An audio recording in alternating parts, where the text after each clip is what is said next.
아름다운 찬양으로 우리의 마음을 하나님께로 열어드린 시온 찬양대의 찬양이 참으로 감사합니다.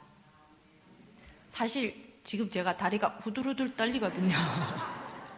근데 시온 찬양대의 찬양을 듣고 나니까 조금 진정되는 것 같습니다. 할렐루야.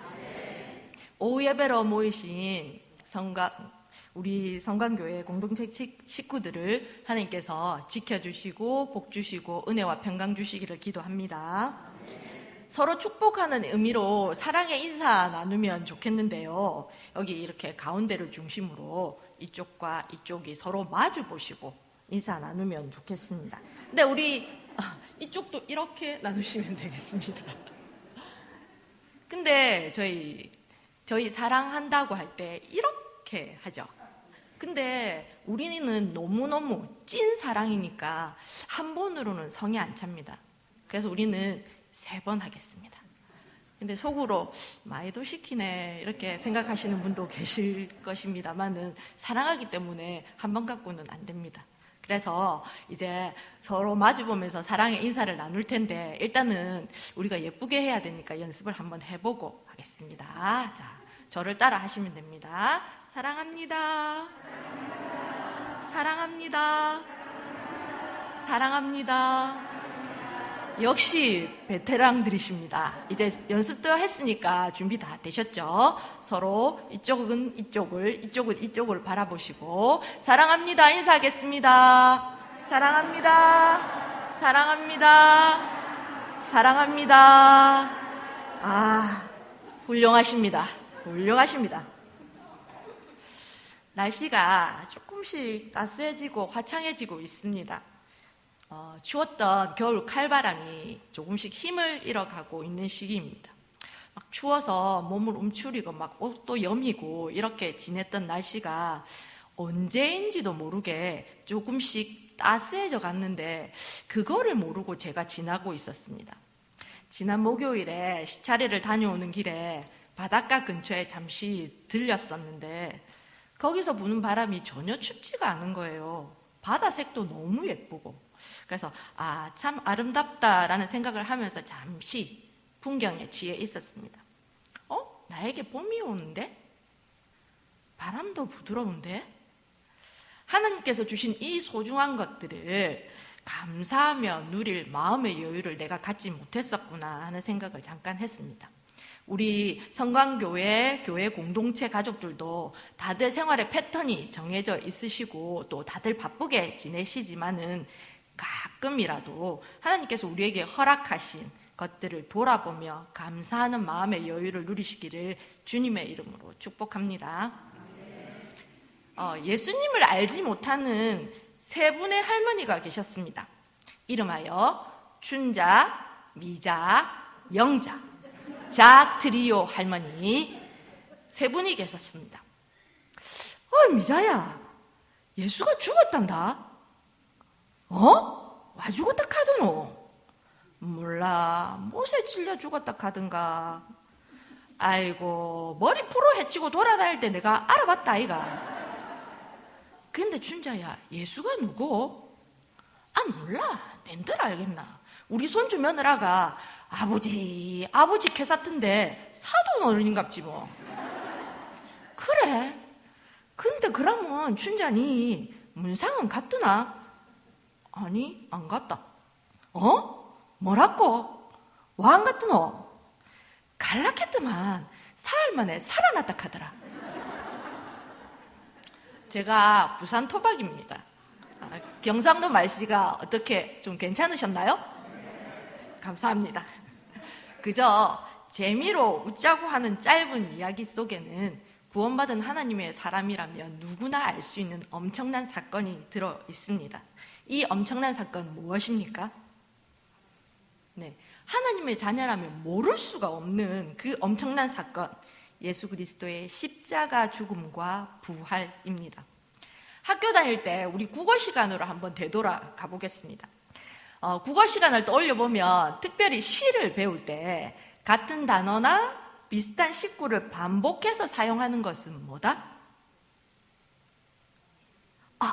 역시 공부 좀 하셨네요. 반복은 강조라고 배웠습니다. 사도 바울도 같은 단어를 반복함으로 전하고자 하는 핵심을 강조하고 있습니다.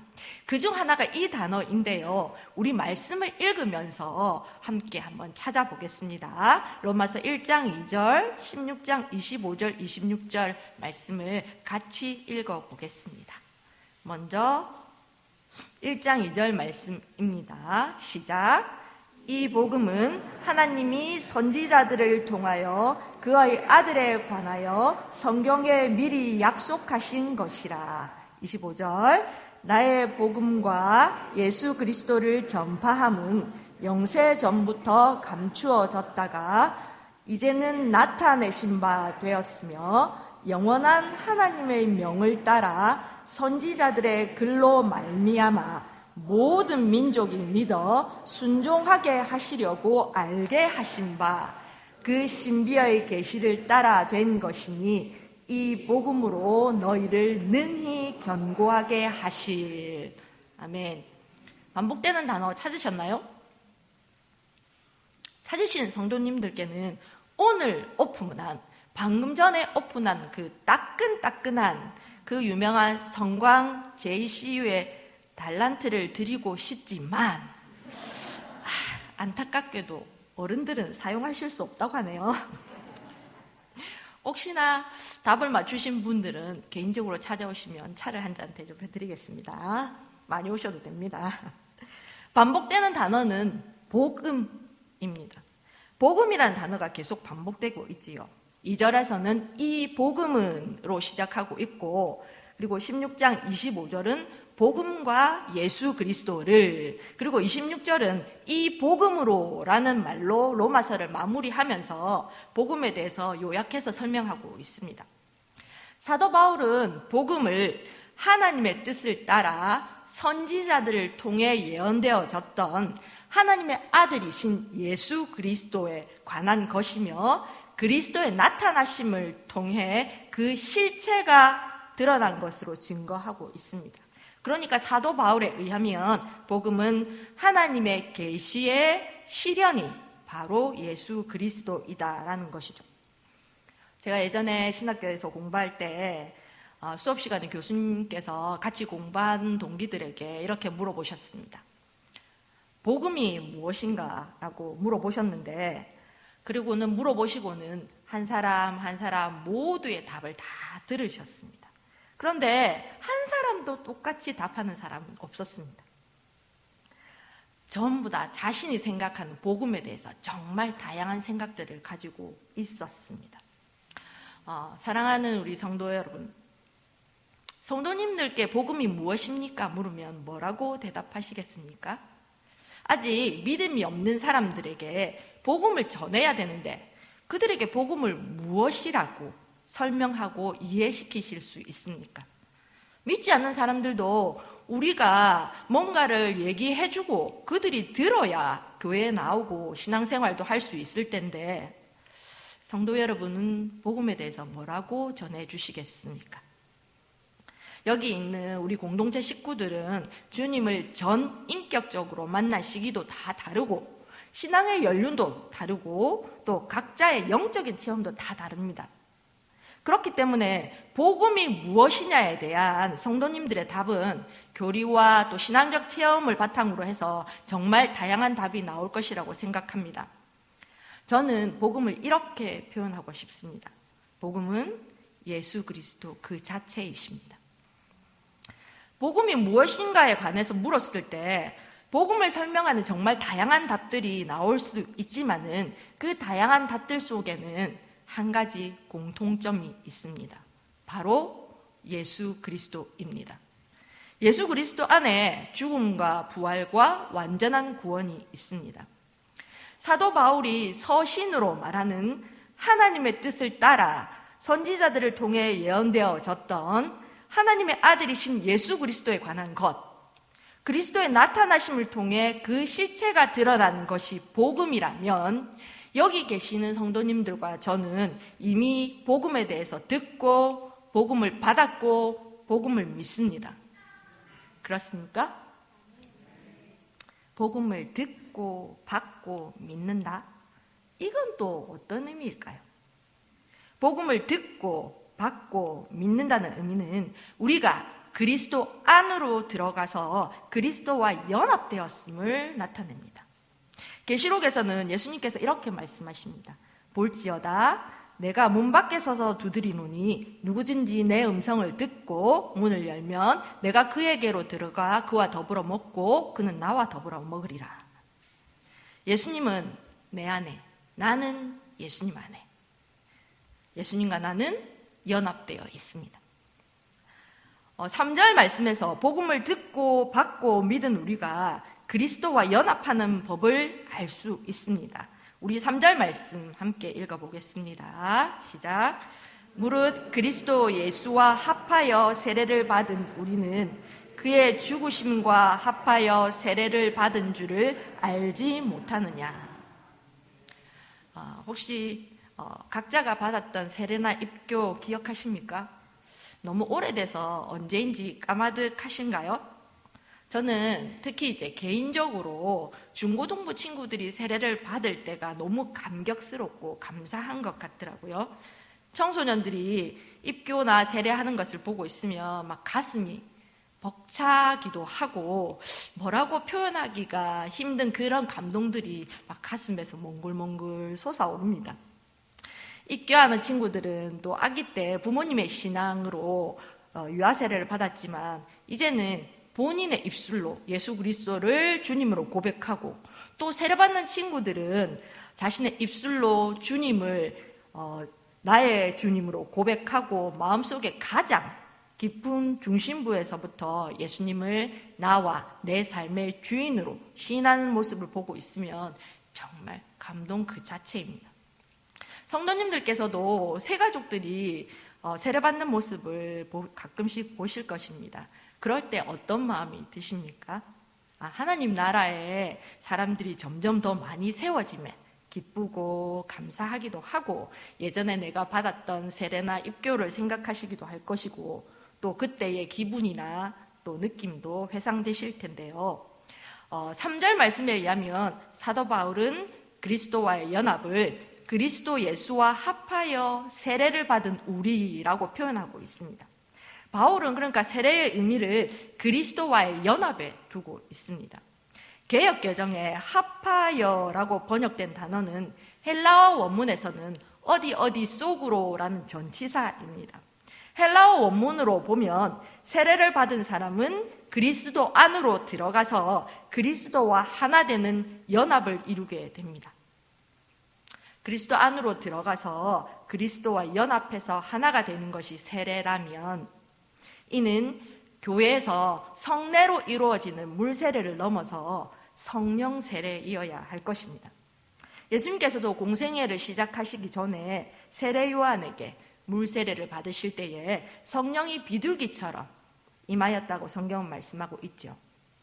또한 예수님도 요한복음 3장 5절에서 진실로 진실로 내게 이르노니 사람이 물과 성령으로 나지 아니하면 하나님 나라에 들어갈 수 없느니라고 말씀하셨습니다.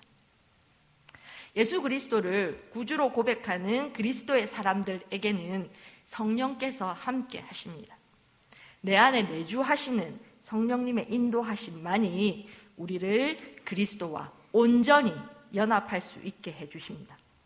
예수님께서 나는 포도나무요 너희는 가지라고 말씀하셨듯이 그리스도와 연합해서 참 생명이 되시는 그리스도께 든든히 접붙임을 받는 일은 성령님으로부터 말미암습니다. 그리스도와의 연합은 단순히 예수님과 하나가 되는 일만이 아니라 또 다른 연합을 이루게 됩니다. 연합이라는 단어를 그 초록창에 어학사전에 물으면 이렇게 대답해 줍니다. 둘 이상의 사람이나 집단이 합하여 하나의 조직체를 만듦 또는 그 조직체라고 설명을 해줍니다. 그리스도와 연합한 자들의 세례는 그리스도와의 연합을 넘어서 성도 간의 연합도 포함하고 있습니다. 고린도전서 12장 13절 말씀 함께 읽어보겠습니다. 시작. 우리가 유대인이나 헬라인이나 종이나 자유인이나 다 한 성령으로 세례를 받아 한 몸이 되었고 다 한 성령을 마시게 하셨느니라. 아멘. 성령님께서는 헬라인과 유대인으로 대비되는 우리 안의 갈등과 대립과 반목, 그리고 종과 자유인으로 나타나는 차별과 무관심, 그리고 각 개인의 특별한 개별성을 뛰어넘어서 하나가 되게 하시는 능력을 가지고 계십니다. 하나님께서는 우리를 다 다르게 만드셨습니다. 한 부모에게서 태어난 형제 자매도 타고난 성품, 외모, 식성, 가치관, 탤런트들이 다 다르죠. 하나님께서는 다 다른 다양성을 통해서 통일성을 이루어 가십니다. 우리는 다 다르지만 모두 한 성령으로 한 몸이 되었습니다. 우리가 하나 되는 바로 그 자리가 그리스도의 몸입니다. 그래서 우리는 서로를 지체라고 부릅니다. 각 지체가 받은 은사와 달란트에 따라서 하는 역할은 다 다르지만 지체의 연합으로 한 몸을 이루어서 머리 되시는 예수님의 말씀에 따라 움직이는 통일성을 가지고 있습니다. 하나님의 그 크신 은혜에 의해서 복음 그 자체이신 예수 그리스도를 믿음으로 세례를 받고 성찬에 참여한 우리는 그리스도와 연합한 사람들입니다. 그리스도와 연합한 사람들은 또한 성도 간의 연합으로 하나 되는 공동체를 세워갑니다. 이 연합된 조직체가 교회 공동체입니다. 우리 개인은 그리스도와 연합되어 있습니다. 그러면 그리스도와의 연합은 구체적으로 무엇입니까? 그리스도와의 연합은 공사동생입니다. 공사동생. 공사, 함께 죽는 것. 동생, 함께 사는 것. 그리스도와 함께 죽고 그리스도와 함께 사는 것이 그리스도와의 연합입니다. 4절 말씀 함께 읽겠습니다. 시작. 그러므로 우리가 그의 죽으심과 합하여 세례를 받음으로 그와 함께 장사되었나니 이는 아버지의 영광으로 말미암아 그리스도를 죽은 자 가운데서 살리심과 같이 우리로 또한 새 생명 가운데서 행하게 하려 함이라. 아멘. 하나님께서 예수 그리스도를 십자가의 화목제물로 내어주실 때 우리의 옛사람, 죄의 본성에 묶여있던 사람도 함께 매장되었습니다. 우리가 사는 이 세대의 환경을 벗어 던지지 못하고 세상의 흐름을 따라서 죄의 지배를 받던 죄의 몸이 예수 그리스도의 죽으심으로 말미암아 힘을 잃었습니다. 그리스도의 죽음과 연합한 사람은 세상의 어지럽고 화려한 문화가, 권력이, 명예가, 안목이, 정욕이, 교만이, 물질이 더 이상 자신을 주장할 수 없습니다. 이 모든 것들이 그리스도와 함께 죽을 때 소멸되었기 때문입니다. 죄에 대해서 죽었다고 우리가 죄를 짓지 않는 것은 아니죠. 우리가 참 연약해서 순간순간 늘 죄를 지으려고 합니다. 그러나 우리가 연약해서 죄의 유혹이 우리를 비집고 들어와서 죄가 우리를 주장한다 할지라도 그리스도의 죽음과 연합한 사람은 단호히 죄의 주장을 끊어낼 수 있습니다. 우리를 그리스도와 연합하게 하시는 그 성령님의 은혜가 죄를 깨닫게 하시고 우리가 죄에 넘어가지 않도록 인도하실 것입니다. 죄와 사망에서의 해방은 우리를 의로움으로 이끕니다. 그리스도와 함께 죽은 우리는 죄 사함을 받았고 이로 인해 의롭다 하심을 입었습니다. 죄인에서 의인으로, 사망에서 생명으로 옮겨짐을 받았습니다.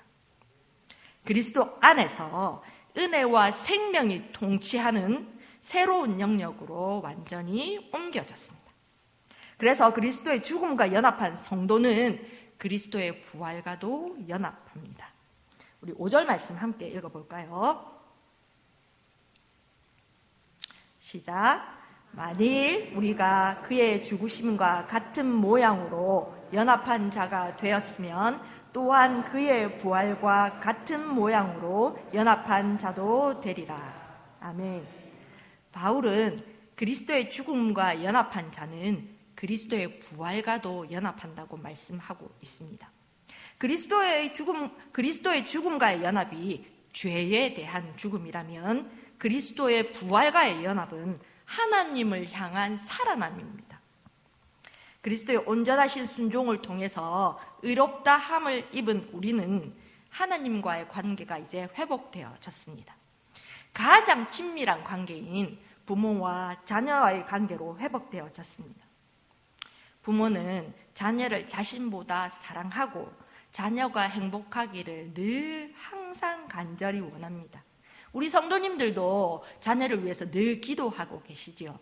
또 제가 지난주 금요일 날 기도에 왔었는데 우리 성도님들 기도가 되게 뜨겁더라고요. 너무 제가 은혜 받고 돌아가는 시간이었는데 그때도 우리 교회 학교 자녀들을 위해서 함께 기도해 주셨지 않습니까? 아버지 하나님께서는 그리스도의 부활과 연합한 당신의 자녀가 종말의 때의 부활뿐만 아니라 이 땅의 삶도 그리스도 안에 있는 새 생명으로 의롭고 기쁘게 살아가기를 원하십니다. 그리스도의 부활과 연합한 하나님의 자녀는 자신 안에 내주하시는 그리스도의 생명으로 다시 살아난 사람이기에 삶의 변화가 일어납니다. 불치의 병이나 아니면 큰 사고를 당해서 사형 선고를 받았다가 다시 회복된 사람은 인생이라는 것, 삶이라는 것에 대해서 이전과는 완전히 다른 새로운 관점을 가지게 될 것입니다. 그리스도 안에 있는 은혜와 생명의 새로운 통치 안에 들어간 하나님의 자녀에게도 삶의 변화가 일어나게 됩니다. 자기 중심에서 하나님 중심으로, 자기 뜻에서 하나님께서 원하신 대로, 미움에서 사랑으로, 그리고 질타에서 격려로, 비판에서 이해로, 이기적 삶에서 이타적 삶으로 변화되어 갑니다. 예수님의 생명으로 사니까 우리도 예수님을 닮아갈 수밖에 없습니다. 공 심은 데 콩나고 팥 심은 데 밭난다는 말씀입니다. 그리스도 안에서 그리스도와 연합한 우리는 점점 예수님을 닮아가고 있습니다. 우리 점심 식사 후에 살짝 졸리시죠? 그리고 제 목소리가 혹 자장가로 들리실 수도 있습니다. 그래서 우리 잠도 깰 겸 옆에 앉으신 공동체 가족들을 보시고 이렇게 격려할까요? 예수님 닮으셨습니다.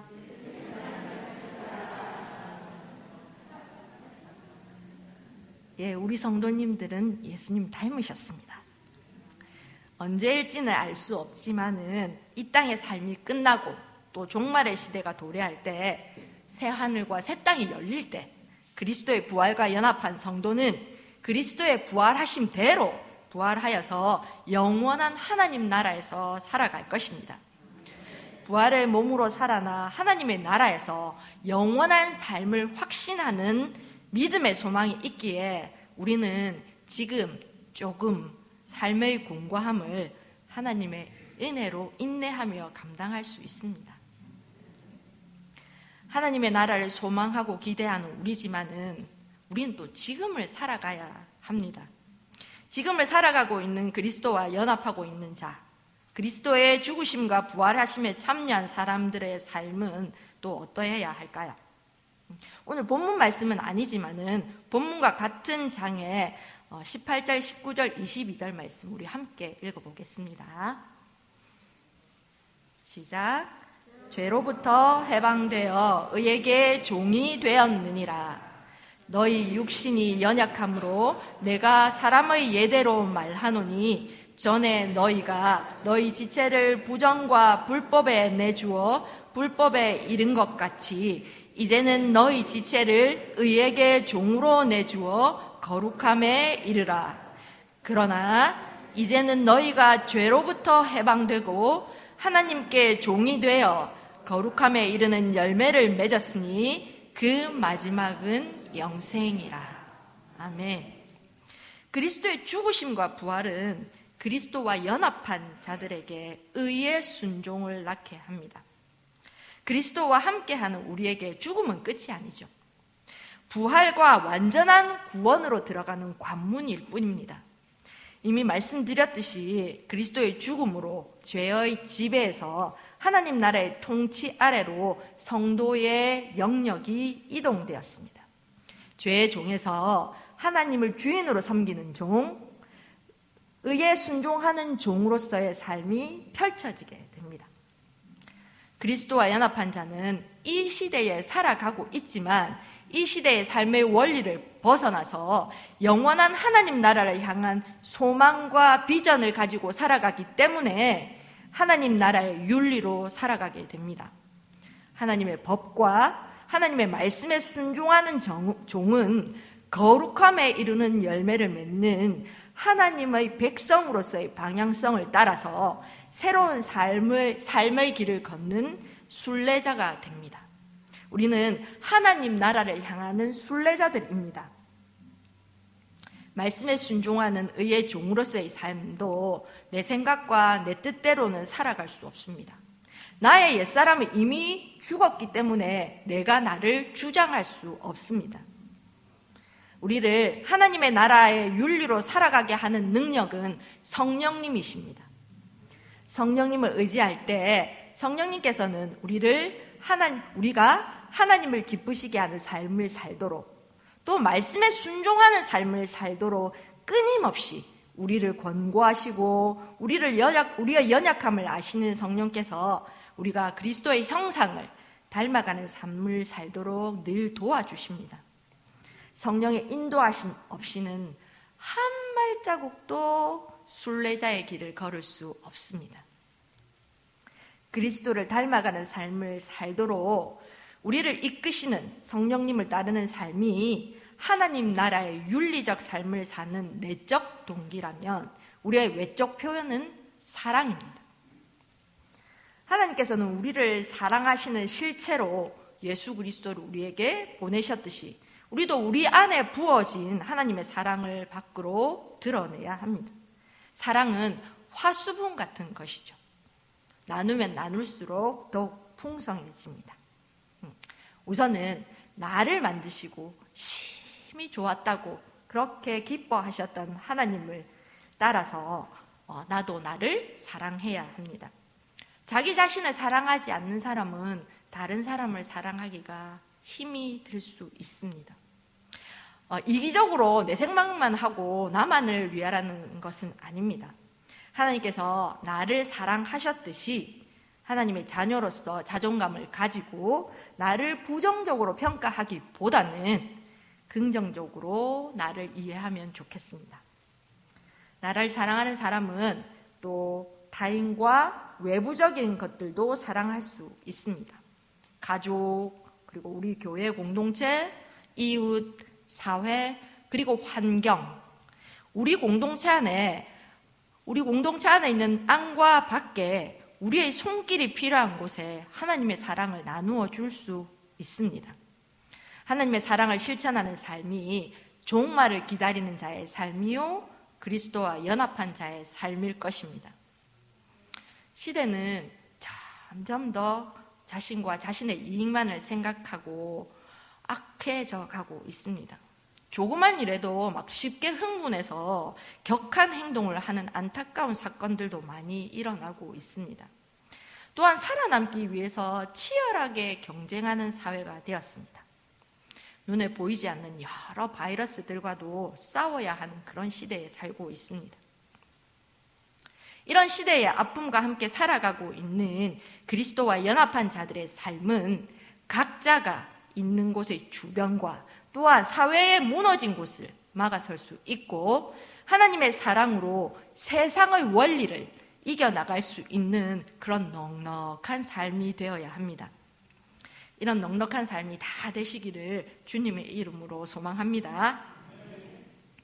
가랑비에 옷이 젖는다는 속담이 있지요.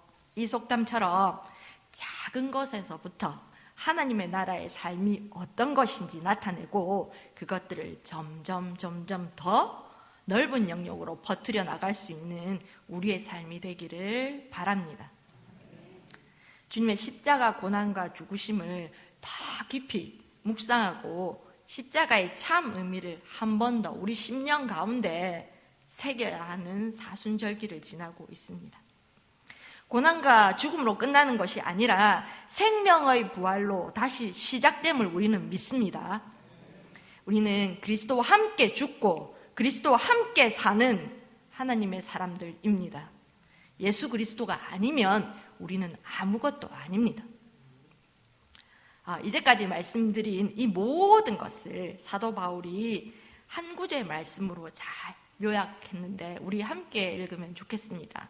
오전 예배 때 우리 목사님께서도 그 말씀 주시더라고요. 우리 갈라디아서 2장 20절 말씀 함께 읽겠습니다. 시작. 내가 그리스도와 함께 십자가에 못 박혔나니 그런즉 이제는 내가 사는 것이 아니요 오직 내 안에 그리스도께서 사시는 것이라.